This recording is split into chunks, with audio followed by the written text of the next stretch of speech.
Si vous sortez maintenant et demandez à 5 personnes ce qu'elles ne veulent pas, vous entendrez des choses telles que « Je déteste mon patron, je ne veux pas travailler avec lui. Je n'aime pas mon travail, je n'aime pas me lever tôt le matin.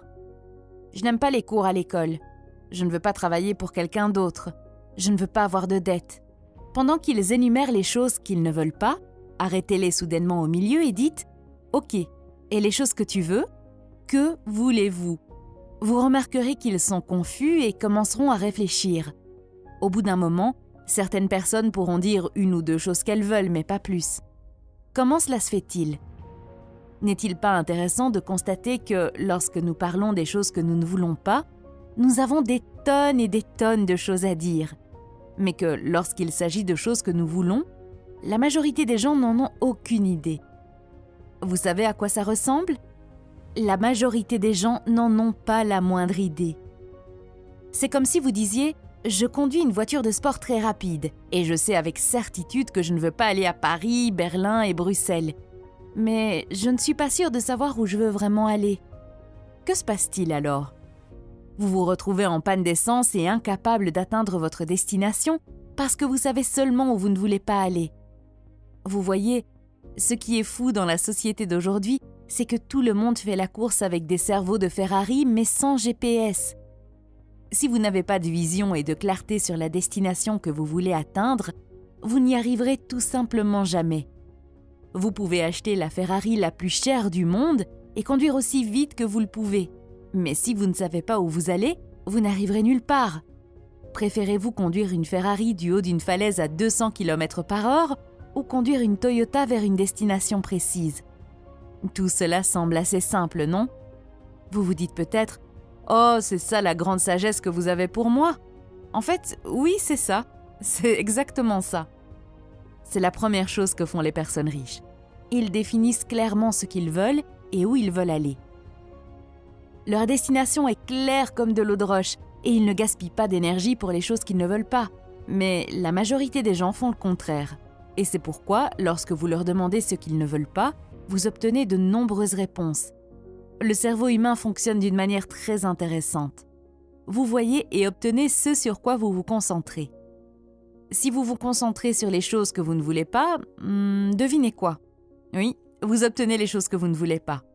Les choses que vous voulez pourraient être devant votre nez, mais comme vous êtes concentré sur le négatif, vous ne voyez pas l'opportunité. Laissez-moi vous raconter une histoire amusante pour vous expliquer ce que je veux dire. Il y a quelques jours, j'étais à la maison en train de préparer du café. J'ai ouvert le réfrigérateur pour prendre du lait, mais je n'en ai pas trouvé. J'ai fermé le réfrigérateur et j'ai décidé de boire mon café sans lait, mais je me suis soudain souvenu que j'avais acheté du lait l'autre jour et que je devais en avoir quelque part dans le réfrigérateur. J'y suis donc retournée et j'ai commencé à chercher du lait, mais là encore, pas de chance. J'ai presque fixé le réfrigérateur pendant 15 secondes. J'étais sur le point de fermer la porte et j'ai soudain vu le lait. Il était juste là devant mon nez tout ce temps, mais je ne pouvais pas le voir. Vous savez pourquoi ? Parce que j'ai toujours acheté une marque de lait emballée dans une couleur bleue, mais la dernière fois que j'ai fait les courses, il n'y en avait plus et j'ai choisi une autre marque dans un emballage rouge.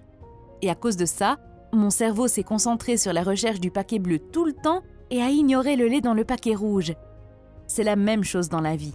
Vous voyez et obtenez les choses sur lesquelles vous vous concentrez. C'est pourquoi il est important de se concentrer sur les choses que l'on veut. Une remarque importante ici. Lorsque vous définissez ce que vous voulez, soyez aussi précis que possible. Par exemple, si je vous demande quel genre de fille vous voulez fréquenter, vous pourriez dire « Je veux une fille qui a fait des études et qui mesure 1,65 m ». Si vous ne me donnez que ces 2 critères, je pourrais vous amener une grand-mère de 72 ans qui a fait des études et qui mesure 1,65 m. Bon, ça va vous convenir ? Je suis sûre que non. Enfin, ça dépend de votre âge en fait. Mais soyez très précis, dans les moindres détails. Imaginez que nous soyons dans un an et que, lorsque vous vous remémorez l'année écoulée, vous vous rendiez compte que c'était la meilleure année de votre vie. À quoi ressemble cette vie pour vous ? Soyez ému et visualisez des détails spécifiques sur ce qui a rendu cette année si extraordinaire. Plus précisément, posez-vous les questions suivantes. Combien d'argent gagnez-vous ? Combien d'argent avez-vous mis de côté pour la sécurité de votre famille ? De qui prenez-vous soin financièrement? Où travaillez-vous chaque jour?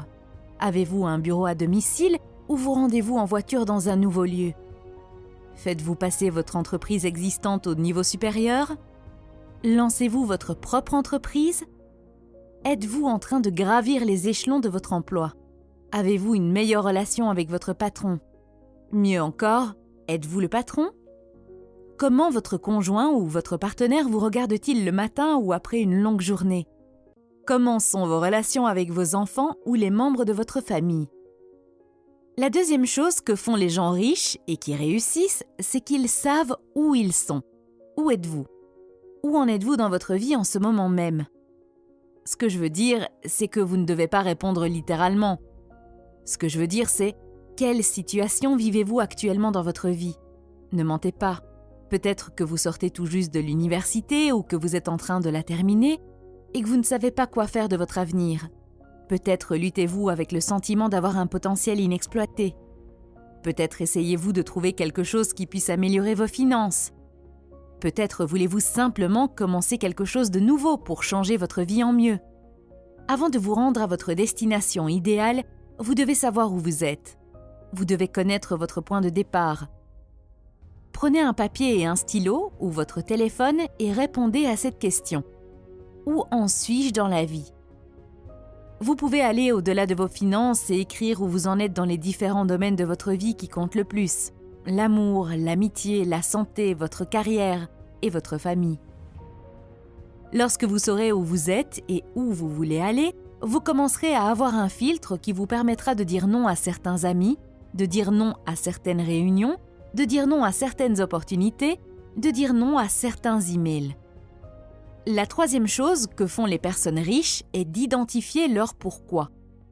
Ok, maintenant vous savez où vous êtes et où vous voulez aller. Maintenant, je suis sûre que vous vous demandez comment vous pouvez y arriver. Quel type d'outils ou de véhicules devez-vous utiliser?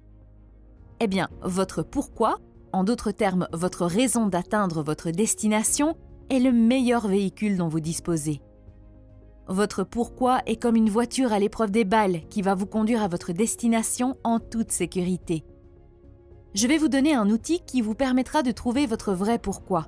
Mais laissez-moi d'abord vous expliquer le pouvoir de connaître votre pourquoi. Imaginez que je vienne vous voir et que je vous dise « Hé, je vous donne 1 000 $, est-ce que vous passeriez du haut de ce bâtiment à un autre bâtiment en passant par la corde qui les relie?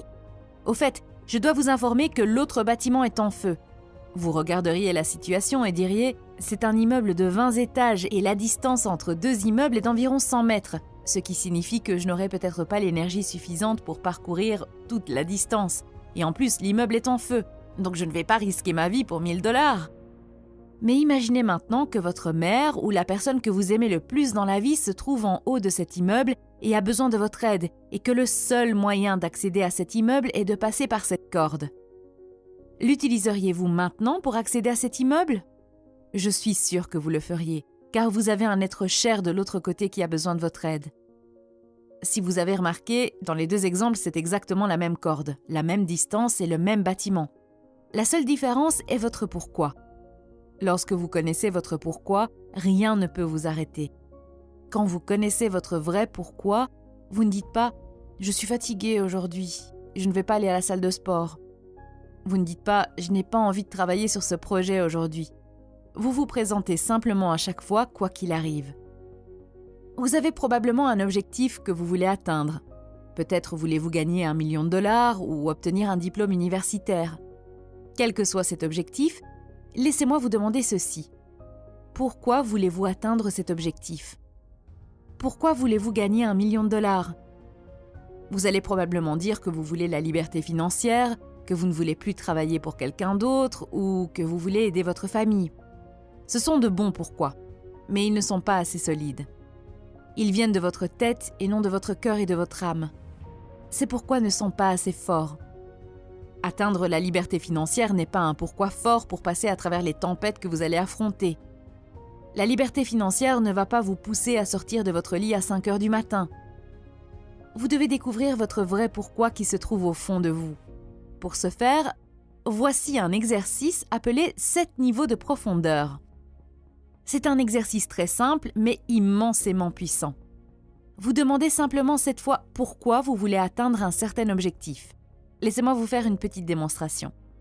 Disons que vous voulez gagner $1 million et je vous demande « Pourquoi voulez-vous gagner $1 million ?» Vous répondriez « Parce que je veux être libre financièrement. » Ok. Pourquoi voulez-vous être libre financièrement? Vous répondriez « Parce que je ne veux plus jamais me soucier de l'argent. » Ok. Pourquoi ne voulez plus jamais vous soucier de l'argent? Donc vous avez compris. De cette façon, vous allez demander 7 fois pourquoi. Si vous avez remarqué, votre réponse du pourquoi précédent est votre question dans le pourquoi suivant. Gardez à l'esprit que ce n'est pas 5 ou 9 ou 6 pourquoi, c'est 7. Ne me demandez pas pourquoi c'est 7 car je ne le sais pas, mais ça fonctionne comme par magie. Je dois vous prévenir à l'avance que vous risquez de pleurer en faisant cet exercice ou d'être très ému. Les premières réponses viendront de votre tête, puis lorsque vous atteindrez les 6e et 7e pourquoi, vos réponses jailliront de votre âme. Vous serez surpris de ce que vous venez de dire. Vous ne pourrez pas vous arrêter et les mots couleront tout simplement. Franchement, j'étais très hésitante quant à l'efficacité de cet exercice. Mais après l'avoir fait, je n'ai eu qu'un seul mot pour le décrire. Et ce mot est changement de vie. Numéro 4. Les riches nourrissent le bon loup. J'ai entendu un jour la fable d'une femme qui racontait à son petit-fils l'histoire de 2 loups qui vivent en nous. Ils sont ennemis l'un de l'autre et se battent constamment pour gagner. La grand-mère dit que l'un des loups est jaloux, négatif et envieux. Pour ce loup, tout le monde est mauvais et désagréable. Puis la grand-mère dit à son petit-fils « Mais tu as aussi un autre loup puissant qui vit en toi, qui est très positif et capable de faire de grandes choses. Ce loup puissant peut t'emmener dans de nombreux endroits étonnants. » Le petit-fils regarde sa grand-mère et lui demande « Quel loup gagne la bataille à la fin, grand-mère ?» Elle répond « Celui que tu nourris, petit-fils, celui que tu nourris. » J'adore cette histoire car elle s'applique à toutes nos vies. Nous avons tous le mauvais loup ou le méchant qui vit en nous. Mais nous avons aussi un loup héros qui n'attend que d'être libéré. Je vais vous donner quelques conseils sur la façon de nourrir le loup positif. Premier conseil, ignorez vos faiblesses. Concentrez-vous sur vos points forts. Votre méchant intérieur s'épanouit lorsque vous consacrez votre temps et vos efforts à des choses pour lesquelles vous n'êtes pas doué. Il ne fait aucun doute que tout au long de votre vie, on vous a appris à travailler sur vos faiblesses. C'est peut-être le plus gros mensonge que l'on nous ait jamais dit. Au bout du compte, tout cela ne fait que vous priver de votre confiance. Depuis votre plus jeune âge, on vous a probablement dit « Tu n'es pas bon en maths, alors va faire plus de maths. Tu n'es pas bon en histoire, alors va étudier plus d'histoire. » En vous concentrant sur vos faiblesses, vous finissez par vous sentir inférieur inconsciemment. Par exemple, je suis une très mauvaise cuisinière. Alors, je ne sais pas comment j'ai survécu en vivant seule en tant qu'étudiante, ça je vous le dis. On m'a toujours dit que je devais apprendre à cuisiner correctement, mais pour être honnête, j'ai l'impression de perdre du temps en cuisinant et de ne pas être douée, ce qui signifie que je n'aime pas ce que je cuisine parce que ce n'est pas vraiment délicieux. Donc pour moi, l'idée d'améliorer mes compétences en cuisine est vraiment un mauvais conseil. Je préfère plutôt consacrer mon temps à faire ce que je sais faire, comme écrire des scénarios pour ces vidéos ou travailler sur mes autres projets. Je peux facilement engager une personne qui se rendra chez moi une fois par semaine pour préparer de délicieux repas et les conserver dans le réfrigérateur pour toute la semaine. Alors, pourquoi améliorer mes compétences culinaires alors que quelqu'un d'autre peut le faire à moindre coût et mieux que moi? Il en va de même pour l'organisation des choses. Je ne suis pas très douée pour cela. Je m'en accommoderai toute ma vie avec bonheur, car je peux toujours trouver une personne qui aime organiser et la payer pour le faire à ma place. Il y a d'autres choses pour lesquelles je suis douée, et le fait de me concentrer sur elles me rend plus heureuse, augmente ma confiance en moi et me rapporte beaucoup plus. Je suis sûre que certaines personnes diront qu'engager quelqu'un pour des tâches aussi simples est un gaspillage d'argent, mais pour moi c'est un simple calcul. Si je passe 1 heure à préparer un repas, j'économise peut-être $10, mais si je consacrais la même heure à mon entreprise, je gagnerais beaucoup plus. C'est pourquoi je pense qu'il ne faut pas se préoccuper de la faiblesse. Tout le monde est vraiment bon dans quelque chose, et si vous vous concentrez sur cette chose, cela augmentera votre morale et votre confiance, ce qui aura un impact positif sur les autres domaines de votre vie. Deuxièmement, ne suivez pas les conseils de personnes qui ont échoué dans ce que vous essayez d'accomplir. Vous respectez peut-être l'opinion de votre père, mais s'il a divorcé de votre mère et s'il s'est déjà marié 3 fois, il n'est pas la bonne personne à qui demander des conseils sur le mariage et la vie de famille. Trouvez quelqu'un qui a été marié 30, 40 ans avec bonheur. Le coût des mauvais conseils est très élevé. Combien de fois avez-vous eu une idée d'entreprise ou une invention que vous vouliez mettre en œuvre, mais on vous a dit que cela ne marcherait pas ou que vous perdriez de l'argent? Je suis sûre que cela vous est arrivé au moins une fois. Les personnes qui vous ont dit cela n'étaient pas nécessairement mauvaises. À leur avis, elles essayaient de vous protéger. Mais sans s'en rendre compte, elles nourrissaient le mauvais loup. Troisième conseil, faites un régime d'information. Les mauvaises nouvelles se vendent mieux que les bonnes. C'est pourquoi, où que vous regardiez, vous voyez toujours des nouvelles sur la guerre, les maladies, etc. Surtout en ce moment. Vous ne perdez pas seulement du temps à regarder les informations, mais leurs effets restent en vous pendant longtemps. Vous donnez en fait de la nourriture aux méchants loups en suivant les informations. Enfin, conseil numéro 4. Soyez très sélectif quant aux personnes avec lesquelles vous passez votre temps. Il y a 2 types de personnes autour de vous, les chargeurs de batterie et les épuiseurs de batterie. Les épuiseurs de batterie aspirent la vie hors de vous. Alors pour savoir qui est un chargeur de batterie et qui est un épuiseur de batterie, il suffit de leur demander « Comment allez-vous aujourd'hui ?» et d'observer leurs paroles et leur langage corporel. Enfin, la 5e chose que font les personnes riches est de se raconter la bonne histoire. Puisque vous regardez cette vidéo, il y a de fortes chances que gagner plus d'argent, créer votre entreprise ou trouver un travail que vous aimez soient les principales choses que vous voulez réaliser. Alors, arrêtez-vous un instant et demandez-vous pourquoi ces choses que vous désirez ne se sont pas encore produites. Vous pourriez répondre que l'économie est mauvaise, que votre patron est mauvais, que votre partenaire ne vous soutient pas, que vous n'avez pas l'éducation et le temps nécessaires, que vous n'avez pas le capital nécessaire ou que vous êtes en mauvaise santé. Vos réponses à cette question sont vos histoires. Votre histoire est l'endroit où vous vivez, émotionnellement, mentalement et parfois même physiquement. Votre histoire est comme le feu. Si vous l'utilisez correctement, il fera cuire votre nourriture et chauffera votre maison. Mais si vous ne le faites pas, il vous brûlera, vous et votre maison. Notre méchant intérieur nous raconte les histoires qui nous retiennent. Il le fait en nous racontant des histoires encore et encore, jusqu'à ce que nous ayons l'impression que ce sont des faits. Vos émotions, vos pensées et votre histoire sont votre vie. Et le plus effrayant est que parfois, les histoires que nous nous racontons ne sont même pas les nôtres. Par exemple, il y a une chance que l'histoire de votre grand-père décédé dirige votre vie sans que vous en soyez conscient. Alors cela semble effrayant, mais laissez-moi vous expliquer. Si votre grand-père a vécu pendant la dépression économique, il a probablement appris à être frugal avec son argent, à ne pas prendre de risques et à économiser autant qu'il le pouvait. Lorsque votre père est né, il a transmis ses histoires sur l'argent, l'épargne et le risque à votre père, et votre père vous les a transmises. Vous avez probablement certaines opinions sur la prise de risque et l'argent, et vous pensez peut-être qu'elles sont les vôtres, mais il y a de fortes chances qu'elles ne le soient pas. Vous avez peut-être vécu dans une histoire qui n'est même pas la vôtre. Que les histoires que vous vous racontez soient les vôtres ou non, cela n'a pas vraiment d'importance. Ce qui compte, c'est que vous y croyez et qu'elles vous font du mal. Par exemple, vous vous êtes peut-être dit pendant des années que vous étiez timide et vous l'avez accepté comme un fait. Peut-être y avait-il une fille que vous vouliez aborder, mais cette croyance a eu un impact sur votre confiance en vous et vous ne lui avez jamais parlé. Et maintenant, à chaque fois que vous vous souvenez d'elle, le sentiment de regret est si fort que vous vous détestez de ne pas lui avoir parlé. Ou bien, peut-être y avait-il une réunion importante et vous aviez une excellente idée à partager, mais vous n'avez pas osé parler devant les gens et par conséquent, vous avez perdu la reconnaissance de vos pairs et de votre patron. Maintenant, je veux que vous imaginiez que 5 ans ont passé et que vous n'avez changé aucune de ces histoires limitatives. Pouvez-vous voir combien cela va vous coûter ? Il est probable que le simple fait d'y penser soit douloureux. Mais ne faites rien et restez assis pendant quelques secondes avec ce sentiment de douleur. Ressentez la douleur. Si vous ressentez la douleur, vous serez peut-être prêt à agir. Voici donc une petite action pour vous. Tout d'abord, écrivez vos plus grands objectifs et demandez-vous pourquoi vous ne les avez pas encore atteints. De vos réponses émergeront vos histoires. Maintenant que vous avez identifié vos histoires, voici une astuce puissante pour les gérer. La meilleure astuce consiste à prouver que l'histoire n'est pas vraie. Pour vous débarrasser définitivement de votre vieille histoire, trouvez la preuve qu'il s'agit d'un tas d'ordures.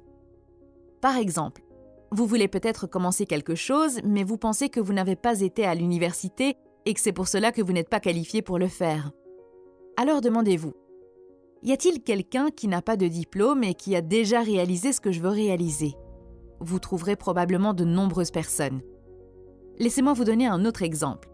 Il y a une belle histoire dans l'un des livres de Brian Tracy qui, je pense, illustre bien ce conseil. Brian raconte qu'un jour, il parlait sur scène de la possibilité de doubler ses revenus et du fait que c'était à vous de le faire. Après le discours, un homme du public l'a approché et lui a dit qu'il disait de belles choses, mais que dans son entreprise, il n'y avait aucun moyen de doubler ses revenus. L'homme a expliqué que chaque fois qu'il demande une augmentation de salaire, il se plaigne toujours qu'il n'y a pas de budget et que l'entreprise est confrontée à de gros problèmes. Brian lui demande s'il connaît quelqu'un dans son département qui gagne 2 fois plus que lui. Et l'homme répond que oui, il en connaît.